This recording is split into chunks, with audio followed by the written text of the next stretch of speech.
what is Kyle Shanahan's biggest weakness as a head coach?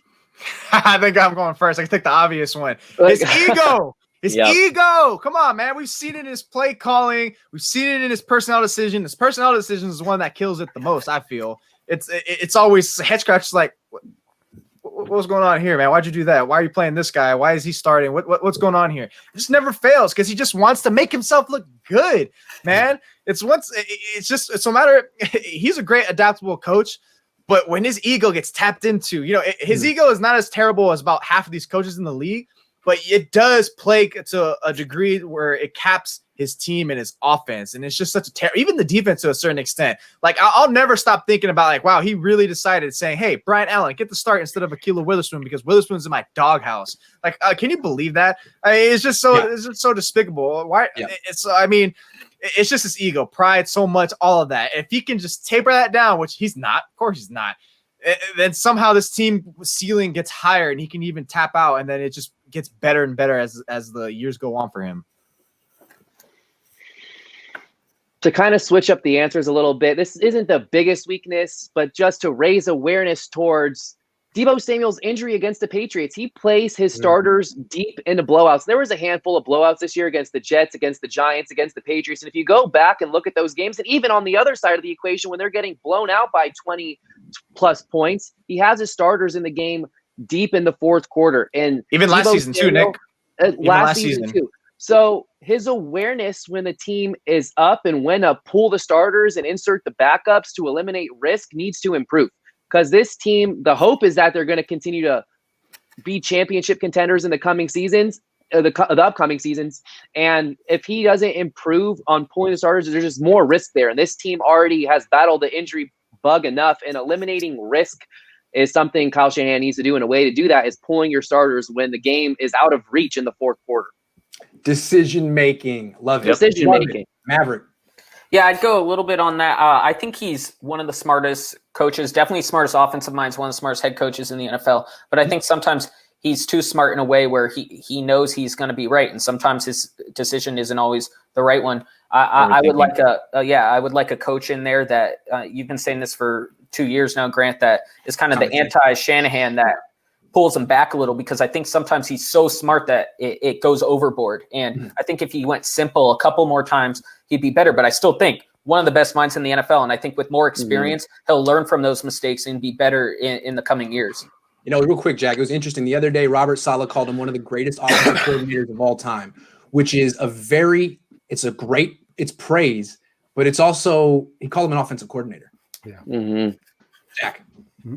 Yeah, I'm going to say that his vision is one of his greatest weaknesses. And what I mean by that is his ability to spot talent and get it onto the field. We've seen that over time and time again since he got here. And that's the direction that I would say I think is his biggest issue. Yeah, that's what I'm saying. I mean, I set it up with he really spots coaching talent well.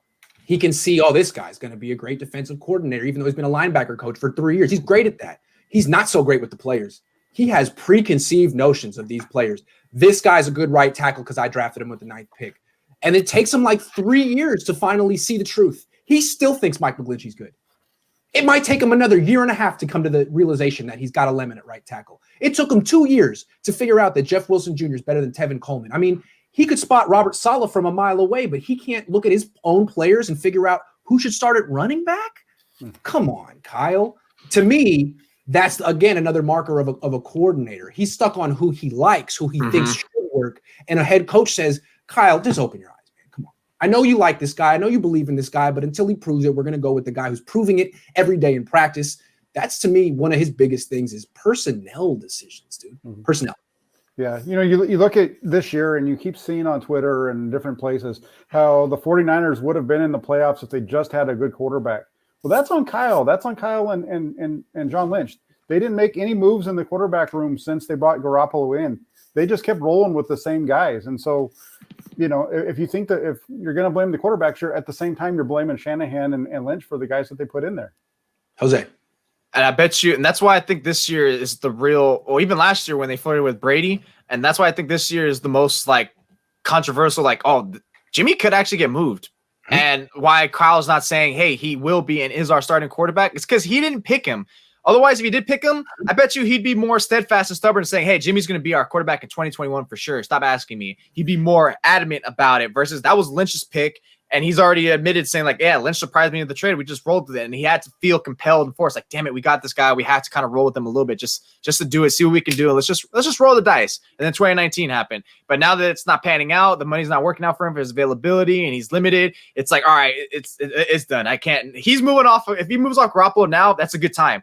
That's where he realizes it because it's not his guy. Let me tell you what I'm talking about. This guy, Kyle Shanahan, kept C.J. Beathard over DJ Reed. Yeah.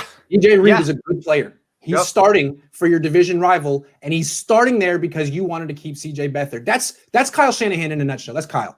And until he stops doing stuff like that, I wouldn't even call him a bad head coach. He's not a head coach.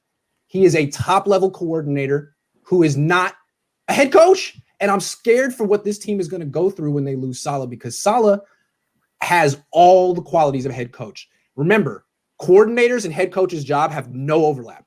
You don't judge it like, hey, Saleh's defense is good, so he's going to be a good head coach. No, it's much more about how you interact with people and stuff like that. And I think he has it. I don't know about Kyle. I'm not writing him off, but dude, you got to show it now, dude. Now. What would you say? Do you think he started maybe evolving a little bit when he realized, hey, we got Greenlaw, let's trade Quan? What do you think that was the result of? Because that kind of felt a little bit like, okay, some growth, or maybe just because it was just that glaring obvious. It might have been just because it was that glaring obvious. Well, I mean, he's from this whole Seahawks philosophy where you rush 4 and drop 7 in his own coverage. That's what you do. And this year he couldn't do that because he lost his pass rush. And he evolved into a man coverage pressure offense. It's like he did an inverse. I mean, who does that? Yeah. It's like if Kyle Shanahan had reinvented himself as a spread zone read, or done the opposite. It's very impressive. You don't see coaches do that in the middle of the season like that. That was nuts. Yeah, I just want to touch on DJ Reed because I feel like this decision to waive him is swept under the rug pretty often. You look at next season, K'Wan Williams is a free agent. If you're going to be able to bring him back, who knows? DJ Reed was under contract for 1 more year for on his rookie deal, selected in the 5th round in 2018, getting paid $700,000, $800,000.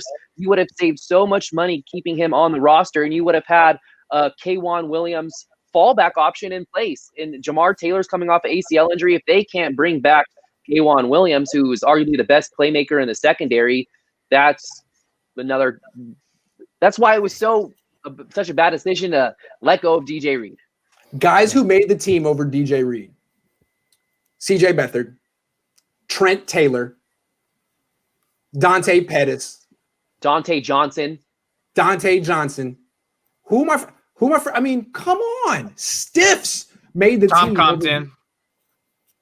So, yeah, this is a good topic because you can go so many different directions. One of the other things I think you had mentioned, Grant, was did you say something about Saleh's ability with the switching in the middle of the season? Is that kind of what you said? Yes. Yeah. The one thing I'll say there, is he did a great job, because what you saw was that Bills game it just put the spotlight on where they were with Richard Sherman, because that totally limited everything he could do. Yep. And absolutely. The only thing I'll say there is that that's something that he should have seen coming. He should have known that. I'm talking about Saleh in this case. Because it took him until after the Dallas game to finally pull Sherman out and replace him with Witherspoon and really go to that scheme. It took him a few weeks to figure that out. And so, if we're gonna get on Shanahan about that, I think we just talk about both of them real quick, and it's kind of a fun good call, Jack. I think you're absolutely right. He kept going back to Sherman, and I think they were 1-4 with Sherman in the starting lineup this year.